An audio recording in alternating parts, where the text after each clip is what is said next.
Xabar 24 kanali o'z ishini boshladi. Bugun dasturimizda Eron muzokaralarda hamma narsaga rozi bo'ldi. Yaqin Sharqdagi mojaroning O'zbekistonga ham ta'siri bo'ladi. Timur Ishmetov. Eron Hormuz bo'g'ozi ustidan harbiy nazoratni tikladi. AQSh Eronga qarshi harbiy dengiz operatsiyasini kengaytirmoqchi. Tramp bir soatda 7 marta aldadi G'olibov. O'zingizni aldamang. Tez-tez hojatga chiqish, siyganda qiynalish, kechasi uxlay olmaslik. Bu oddiy shamollash emas. Bu prostata muammosi. Agar bugun e'tibor bermasangiz, ertaga og'riq ham, asorat ham kuchayadi. Vulkan 100% tabiiy, kuchli tabobat inyomi. Prostata bezidagi yallig'lanishni kamaytiradi. Siydik yo'lini tiklaydi. Erkaklik quvvatini kuchaytiradi. Bir qaror hayotingizni o'zgartiradi. Sokin hayot kechirasiz yoki yana qiynalishda davom etasiz. Tanlov sizniki. Hoziroq qo'ng'iroq qiling va 30% chegirmaga ega bo'ling. Yetkazib berish O'zbekiston bo'ylab mutlaqo bepul.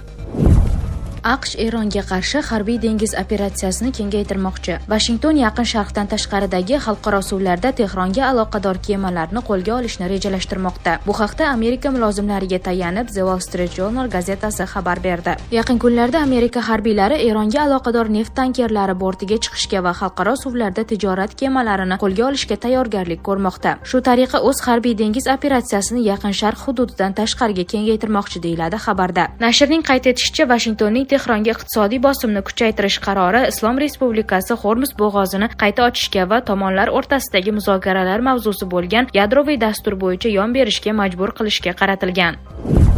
Eron muzokaralarda hamma narsaga rozi bo'ldi. AQSh prezidenti Donald Tramp Eron bilan bo'layotgan muzokaralar bo'yicha Tehron hamma narsaga rozi bo'lganini ma'lum qildi. News Nation nashriga bergan intervyusida Trampdan Oq uyning Eron bilan kelishuvlari haqida so'ralganda, u shunday javob bergan: "Ular hamma narsaga rozi bo'lishdi", dedi AQSh prezidenti. Bu bayonot Washington va Tehron o'rtasidagi muzokaralar davom etayotgan bir paytda aytilgan. Hozircha Eron tomonidan mazkur da'vo rasman tasdiqlanmagan.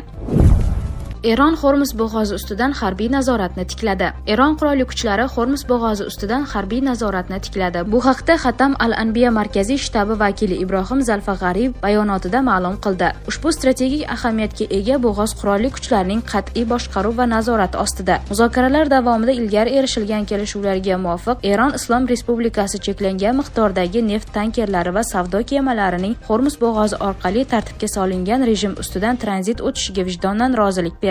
Afsuski, o'z va'dalarini bir necha bor buzgan amerikaliklar qaroqchilikni davom ettirmoqdalar, deyiladi bayonotda. Zulfag'ariyning ta'kidlashicha, bo'g'ozda qat'iy nazorat Hormuz bo'g'ozi orqali kemalarning erkin o'tishi ta'minlanmaguncha saqlanib qoladi. Eron teleradio kompaniyasi eslatma e'lon qildi. Eronni xalqaro huquqqa rioya qilishga chaqirayotganlarga eslatma. Unutmangki, 2026-yil 29-fevralda muzokaralar qizigan paytda AQSh Eronning asosiy siyosiy va diniy rahbarini hamda bir qancha yuqori martabali harbiy amaldorlarini o'ldirgan, deyiladi xabarda.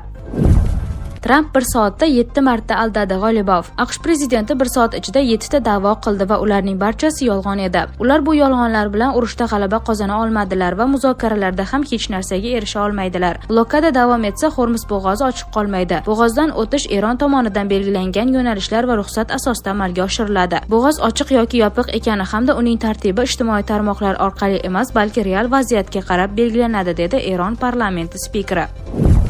Yaqin Sharqdagi mojaroning O'zbekistonga ham ta'siri bo'ladi. Timur Ishmetov. Markaziy bank raisi mamlakatda narxlar barqarorligini saqlash choralari ko'rilayotganini aytib, oldindagi asosiy vazifalarga to'xtaldi. Mojaroning O'zbekistonga to'g'ridan-to'g'ri ta'siri kamroq, lekin baribir albatta ta'siri bor. Bu yo'nalishda davlat rahbari boshchiligidagi bir qator choralar ko'rilishi boshlandi. Prezident qarori bilan transport narxlari oshishi ayrim oziq-ovqat mahsulotlariga salbiy ta'sir qilmasligi uchun import qilishda transportlarga subsidiya e'lon qilindi, dedi regulyator rahbari.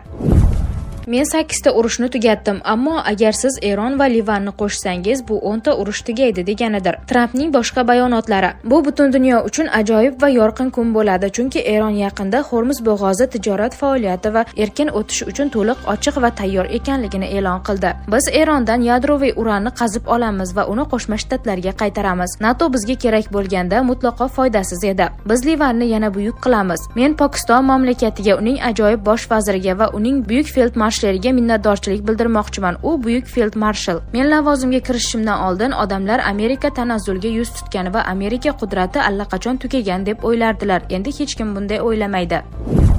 AQSh Kubaga qarshi hujum operatsiyasiga tayyorlanmoqda. Kuba havo mudofaasi hali ham Sovet davridan qolgan S-75 va S-125 zenit raketa tizimlari hamda bir necha 10 yillik MiG-21 va MiG-29 qiruvchilariga tayanadi. Kuzatuvchilar bunday eskirgan tizimlar AQSh harbiy kuchi uchun jiddiy to'siq bo'la olmasligi mumkinligini ta'kidlayapti. Eron qurolli kuchlari qudratli hamda bundan keyin ham ichki va tashqi dushmanlarga qarshi turishga tayyor. Mujtabo Xomanaiy mamlakat oliy rahbarining murojaat matni IRNA axborot agentligida e'lon qilindi. Eron armiyasi Qo'shma Shtatlarning yovuz rejalariga va mamlakatimizning bo'linib ketishni xohlagan ayirmachilarga qarshi tura oldi. Islom Respublikasi armiyasi o'z yeri, dengizi va bayrog'ini mardlarcha himoya qilmoqda. Dronlar AQSh va sionist qotillar ustida yashindek yog'ilmoqda. Shuningdek, shavkatli flot ham dushmanlarimizga qaqshatqich zarba bilan yangi mag'lubiyatlarni yetkazishga tayyor, deyiladi Mujtabo Xomanayning murojaatida. Eron sun'iy intellekt va memlar orqali AQSh ustidan axborot urushida ustunlikka erishmoqda. The Guardian nashrining tahliliy maqolasiga ko'ra, Tehron zamonaviy raqamli texnologiyalar, xususan sun'iy intellekt va internet memlaridan foydalangan holda Vashingtonga qarshi olib borilayotgan global axborot urushida sezilarli muvaffaqiyatlarga erishmoqda. Eron hukumati va unga aloqador tuzilmalar an'anaviy zerikarli tashviqot usullaridan voz kechib, raqamli muhitning eng zamonaviy va ta'sirchan qurollariga yuzlandi. AQSh bilan bo'layotgan axborot ziddiyatida Tehron endilikda geosiyosiy maqsadlarini ilgari surish uchun ommaviy madaniyat elementlaridan mahorat bilan foydalanmoqda. Ushbu strategiya orqali Eron nafaqat Yaqin Sharq mintaqasida, balki AQSh va G'arb davlatlarining ichki axborot makoniga ham chuqur kirib bormoqda, deyiladi maqolada. AQSh Eronga qarshi iqtisodiy g'azab amaliyotini boshlamoqda. Pentagon rahbari Pit Heksetning boshqa bayonotlari. Washington Tehronga nisbatan keng ko'lamli iqtisodiy bosim o'tkazishni boshlamoqda. Agar Eron noto'g'ri tanlov qilib kelishuvga rozi bo'lmasa, AQSh qurolli kuchlari harbiy harakatlarni qayta boshlashga tayyor. AQSh Eronning harakatlarini diqqat bilan kuzatmoqda. Tehron kelishuv tuzishda oqilona tanlov qilishi kerak. AQSh mislsiz qudrat bilan qayta qurollanmoqda. Qo'shma Shtatlar harbiy dengiz kuchlari Hormuz bo'g'oziga kirib chiqayotgan kemalar qatnovini nazorat qilmoqda. AQShda harbiy dengiz floti bor. Eronda esa endi u yo'q. Washington Hormuz bo'g'ozi qamalini qancha kerak bo'lsa, shuncha vaqt davom ettiradi. Biz Eron qanday harbiy kuch va vositalarni va qayerga ko'chirayotganidan yaxshi xabardormiz.